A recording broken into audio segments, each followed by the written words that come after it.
사랑하는 예찬 공동체 여러분 안녕하십니까? 우리는 지금 로마서 말씀을 함께 공부하고 있습니다. 로마서 말씀 1장부터 16장까지 있는 말씀 중에 오늘은 13장 말씀을 함께 나누게 되었습니다.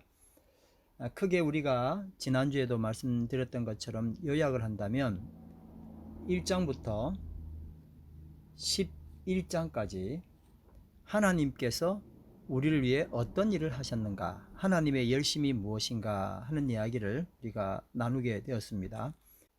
그리고 12장부터 16장까지는 하나님께서 그렇게 우리를 정말 최선을 다해서 최고의 열심으로 우리에게 은혜와 사랑을 베푸셨는데, 그 은혜와 사랑을 가지고 우리가 무엇을 할 것인가, 우리의 열심은 무엇인가 하는 이야기를 나누게 되는 것입니다.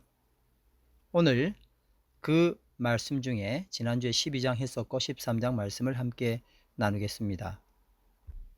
지난주 12장은 예배에 대해서 말씀을 나눴었죠. 잠깐 지난주 말씀을 요약해서 말씀을 다시 드린다면은, 예배가 무엇이냐? 하나님의 뜻을 생각한다는 것입니다. 생각을 바꿔야 됩니다. 내가 이 세상 지금까지 따라왔던 이 세대, 이런 것들에 대해서 생각하는 것이 아니라 하나님이 어떤 것을 선하게 생각하시고 기뻐하시고 온전하다고 생각하시는지를, 그 뜻을 알고 그리고 분별하도록 하는 것이다. 첫 번째는 하나님의 뜻을 생각하는 것이 예배다 그랬습니다. 두 번째는 하나님의 통치하심을 받아들이는 것입니다. 그게 예배라고 말씀드렸었습니다. 세 번째는 관계의 회복이라 말씀드렸습니다. 하나님과의 관계 회복은 사랑과의 관계 회복에도 관여를 할 수밖에 없게 되는 것입니다. 네 번째는 조화와 책임입니다. 조화 그리고 책임이죠. 이것은 내가 어떤 삶을 살아가야 되는지에 대한 정확한 기준점을 주는 것입니다. 조화와 책임이 없는 그런 삶은 실질적으로는 한쪽으로 치우치기가 쉽습니다. 지난주 나눈 이야기 중에 조화와 책임에 대해서 조금 말씀을 더하자면은, 사명, 다시 말하면 비전은 나에게 주어진 일을 잘하는 거예요. 자신을 과대평가하라는 게 비전이 아닙니다. 나는 이런 걸 할 거야가 비전이 아니죠. 하나님께서 나에게 나눠주신 믿음의 분수에 더 이상 생각하지도 않고 그 믿음의 분량만큼 내가 그 일을 정말 책임 있게 그리고 주변과 조화를 이루면서 해내는 것, 이게 바로 비전이었습니다. 그래서 사명, 비전이라는 말은 사실은 현실적으로 말로는 펑션입니다. 펑션이란 말 자체가 조화와 책임의 근간이죠. 여러분, 위대하다 하는 것은, 우리가 누구에게 위대한 분이야 라고 말한다는 것은 조화 그리고 책임이 그 생각의 중심에서 활동하는 겁니다. 조화를 무시하고 책임감 없는 위대한 사람은 이 세상에 아무도 없습니다. 그래서 비전은 우리가 착실히 이루어 가야 할 조화와 책임에 대한 펑션이다 라고 말씀드릴 수 있습니다. 이렇게 로마서 12장이 우리가 하나님에 대한 열심을 어떻게 할 것인가에 대한 첫 번째로 예배에 대해서 말씀을 했는데, 이제 두 번째 13장 공동체와 나는 어떻게 해야 하는가, 12장에서도 잠깐 언급을 한 것입니다만은, 이제 12장에서의 강조점은 예배였습니다. 하나님과 나와의 관계이겠죠. 그리고 13장은 나와 공동체와의 관계를 어떻게 풀어나갈 수 있느냐 하는 이야기를 하는 것입니다. 그래서 같이 한번 여러분들과 함께 읽을 말씀, 암송할 말씀이라고도 할 수 있겠죠. 로마서 13장 8절 말씀입니다. 피차 사랑의 빛 외에는 아무 아무에게든지 아무 빚도 지지 말라. 남을 사랑하는 자는 율법을 다 이루었느니라 라고 말씀하고 있습니다. 한번 따라 하시겠습니까? 피차 사랑의 빚 외에는 아무에게든지 아무 빚도 지지 말라. 남을 사랑하는 자는 율법을 다 이루었느니라. 아멘. 우리가 12장에서 예배가 뭔지 배웠죠. 참된 예배라는 것은 삶과 연관되어 있습니다. 삶이 예배고 예배가 삶인 것입니다. 삶에서 예배가 드려져야 되는데 그럼 그 삶이 뭐냐 하는 겁니다. 그게 바로 공동체, 삶의 터전이죠. 공동체와 내가 어떻게 관계해야 되느냐 하는 겁니다. 공동체가 뭐 하나님과 관계만 맺으면 되지 하고 생각을 하지만 사실 공동체와의 관계는 굉장히 중요합니다. 13장에 보면은 통치자 이야기가 나오거든요. 그러니까 이제 공동체는 나랑 맞는 사람끼리의 이야기이다 할 수 있는데 나랑 맞는 사람만의 이야기가 아니라 나 위에서 뭔가를 하고 있는 사람, 내 주변에서 있는 또 다른 어떤 직임을 맡은 사람들이 계속해서 나의 일상에 대해서 상관을 하고 있거든요. 그래서 이제 통치자 이야기를 하는 거예요. 굉장히 스트레스 받는 이야기입니다. 내 위에 있는 사람이 누가 있는 거죠. 뭐 왕도 있을 것이고 어떤 데는 또 뭐 대통령도 있을 것이고 뭐 수상도 있을 것이고 이런 분들, 그 다음에 어떤 내 위에 있는 권위는 내가 어떻게 그러면 생각하냐. 내 마음대로 살아야 돼. 뭐 저 사람들은 하나님 뜻대로 안 가니까 나는 그거 안 따라갈 거야. 이렇게 할 거냐에 대한 이야기를 지금 하고 있습니다. 굉장히 피해갈 수 없는 이야기이죠. 4절 말씀에 보면 이렇게 나옵니다. 통치자는 여러분 각자에게 유익을 주려고 일하는 하나님의 일꾼입니다. 그는 하나님의 일꾼으로 나쁜 일을 하는 자에게 하나님의 진노를 집행하는 사람입니다. 이렇게 되어 있습니다. 그리고 계속 6절에 그들은 하나님의 일꾼들로서 바로 이 일을 하는데 힘을 쓰고 있습니다. 무엇보다 중요한 말씀이 이거죠. 1절 말씀, 모든 권세는 하나님께로부터 온 것이며 이미 있는 권세들도 하나님께서 세워주신 것입니다. 자, 여러분 어떻게 생각하십니까? 이 말씀을 들음과 동시에 두 가지 생각이 나겠죠. 하나는 하나님 말씀 그대로 하는 통치자들, 권세자들이 있는가 하면 하나님과 전혀 관계없는 권세자들이 또 있잖아요. 도대체 어떻게 하란 말이냐. 여러분 어떻게 생각하십니까? 사실 로마서 13장은 권세자들에게 악용되어 온 말씀이기도 합니다. 그러니까 우리는 다 이 13장 입구에서 서성일 수밖에 없습니다. 다행히 이게 하나님께서 허락하신 경전, 신약 성경에 있는 말씀이니까 뭐 어쩔 수 없이 듣는 사람도 있을 겁니다. 어떤 사람들은 이걸 자기의 권력을 이용하는 데 사용하고 강조하겠죠. 좋은 권세자들에게는 복종할 수 있지만은 나쁜 권세자들, 뭐 그냥 뭐 쉽게 히틀러다, 김일성이다, 뭐 우리가 그런 이야기를 하지 않습니까? 어떻게 그들에게조차도 복종해야 되느냐? 이거에 대해서 수긍할 수 없기 때문에 그러는 거죠. 그런데 이제 13장 10절, 사랑은 이웃에게 악을 행하지 아니하나니 그러므로 사랑은 율법의 완성이니라. 사실 저도 이제 이 말씀을 통해서 13장 문을 열고 들어갈 수 있게 된 겁니다.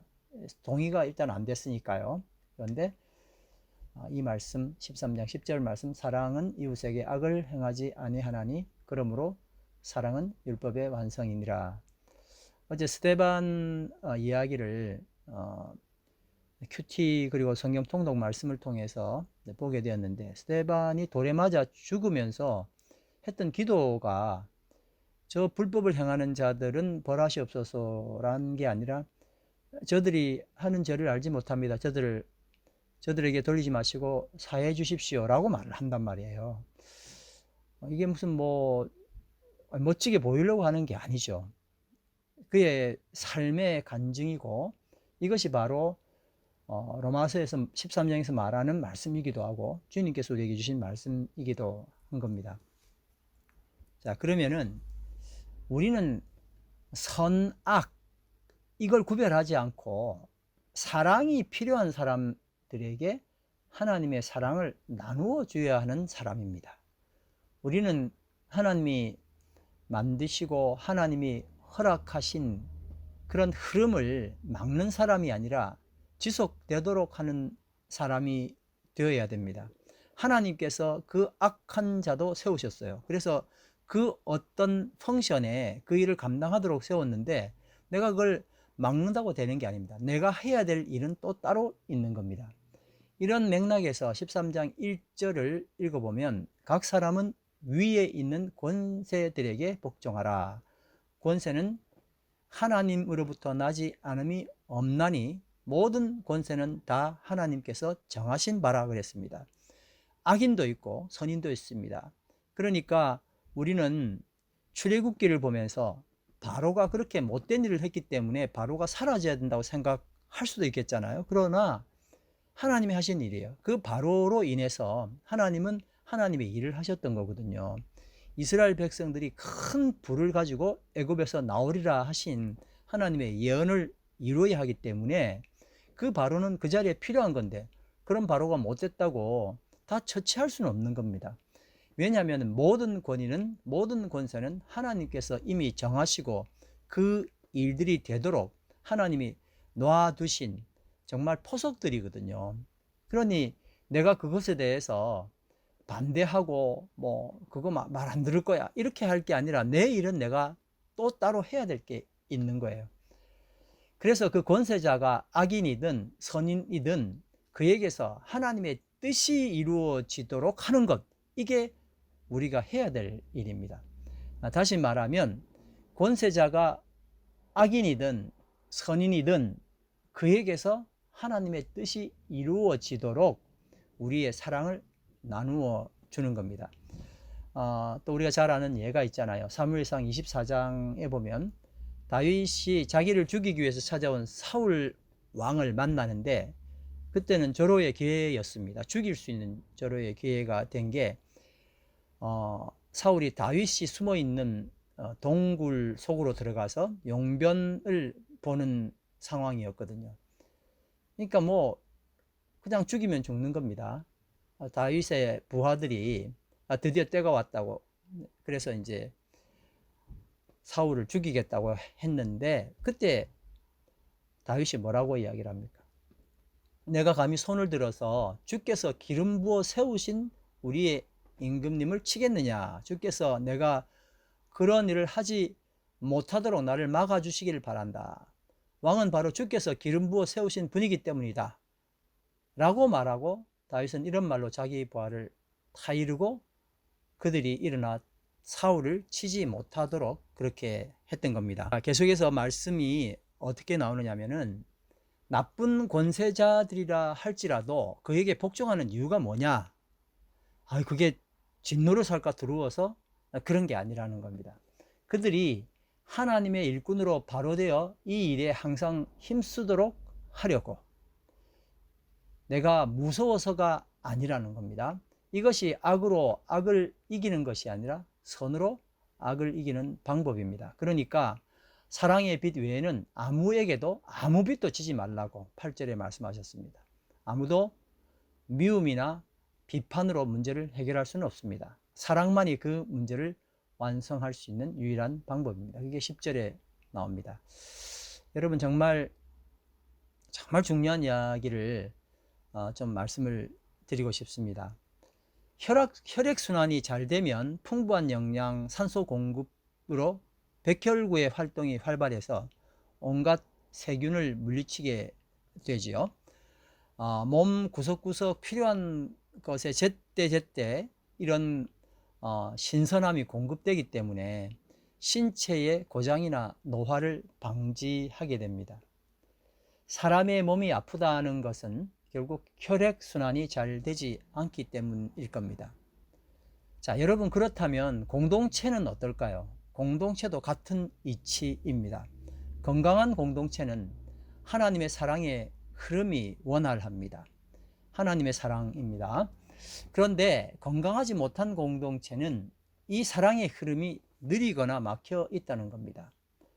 공동체는 하나님이 세우신 하나님의 기관 아닙니까? 피로 세우신 것이죠. 그 지도자가 누구든 하나님 역시 그를 세우신 겁니다. 부정할 수는 없어요. 1절 말씀에 어쩌면 우리 공동체가 나의 무관심과 무시로 아픈 것일 수도 있습니다. 하나님의 사랑을 좋은 사람에게는 공급하고 나쁜 사람에게는 끊어버리면 안 되게 되죠. 나비 효과처럼 나의 행동이 공동체에 결국 영향을 미치게 되는 겁니다. 공동체가 바뀌기를 원한다면 그래서 결국 그 사람이 바뀌는 게 아니라 내가 먼저 바뀌어야 한다는 것은 그래서 만고의 진리입니다. 내가 간직한 하나님의 진실한 사랑을 그것을 갈망하는 공동체에게 아낌없이 나누어 주어야 됩니다. 좋은 샘은 퍼내도 다시 고입니다. 그렇죠? 아름답고 건강한 공동체는 하나님의 꿈입니다. 우리의 꿈이기도 하지만 사실은 하나님의 꿈입니다. 그래서 우리는 이 아름다운 공동체를 이루기 위해서 사랑이라는 정말 무한정한 계속해서 퍼도 끊이지 않는 이 샘을 퍼서 공동체에 나누어 줄 수 있기를 간절히 갈망하고 기도합니다. 공동체는 이 하나님 주신 사랑으로 정말 구석구석까지 산소와 영양분이 공급될 수 있게 되는 겁니다. 이런 은혜가 우리 공동체에 있게 되기를 간절히 바랍니다. 그래서 누가 크리스찬 이러면은 사랑을 실현하는 사람들이라고 생각해야 되겠죠. 요한복음 1장 12절 말씀에 예수를 맞아들이고 믿는 사람에게는 하나님의 자녀가 되는 특권을 주셨습니다. 여러분, 우리가 하나님을 믿는다는 것은 무슨 의미죠? 하나님의 자녀가 됐다는 겁니다. 자녀가 됐다. 그건 뭐 그냥 하는 말인가?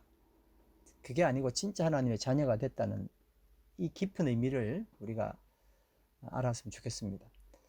근데 그 하나님은 어떤 하나님이시냐? 사랑이신 하나님이시죠. 온 우주 만물을 사랑으로 만드신 하나님이 우리 아버지가 된다 하는 그런 뜻입니다. 그래서 크리스찬은 사랑이신 하나님의 자녀이기 때문에 엄청난 사랑을 이미 가진 사람들입니다. 그래서 크리스찬은 사랑을 나누어 줄 수 있는 겁니다. 기독교는 지속적인 선행을 통해서 먼 미래에 하나님의 자녀로 인정받는 종교가 아닙니다. 지금 하나님을 믿는 순간 하나님의 자녀가 되는 것입니다. 기독교는 하나님의 자녀가 되기 위해 살아가는 종교가 아니라 하나님의 자녀가 되었기 때문에 살아가는 종교입니다. 그래서 하나님을 믿지 않는 이웃이라 할지라도 우리는 그 사랑을 기꺼이 나눌 수 있다 하는 것입니다. 문제는 누구에게 나누어 주느냐 이런 거죠. 답이 뭘까요, 여러분? 하나님의 사랑이 필요한 사람에게입니다. 내 좋아하는 사람, 이것이 기준이 아니라 사랑이 필요로 하는 사람, 사랑을 필요로 하는 사람이 그 기준이 되는 것입니다. 말씀을 준비하면서 제가 깨달은 것은 내가 누구에게인가 사랑을 주게 되면 이제 그만큼 꼭 돈을 주는 것처럼 말이죠. 내 수중에서 돈이 나가고 더 이상 나한테 뭐가 없어지는구나. 그러니까 이제 사랑을 골라서 주는 거예요. 그것도 잘 생각했다가 누구에게 주고 누구에게는 안 주고 뭐 이렇게 하는 생각을 지금껏 해왔었는데 참 얼마나 잘못된 생각인가 이제 회개를 하게 되었습니다. 하나님의 사랑은 주면 줄수록 그게 더 그 공간이 늘어나고 또 그것이 소모되는 것이 아니라 더 흘러넘쳐서 하나님께서 기뻐하시는 삶을 살게 된다 하는 것입니다. 우리 공동체가 이런 사랑을 지속적으로 나눠줄 수 있는 귀한 하나님이 기뻐하시는 공동체 되기를 간절히 기도하고 축원합니다.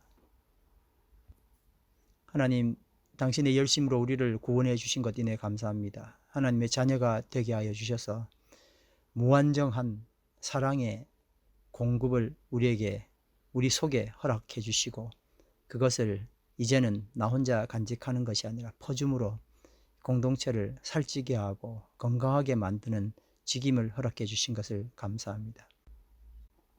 그동안 해왔던 공동체를 탓하기보다는 이제 나의 실수, 편견, 무시로 인해서 나 때문에 아파할 공동체 한 사람을 볼 수 있게 하시고, 그래서 나를 돌아볼 수 있게 인도해 주시길 바랍니다.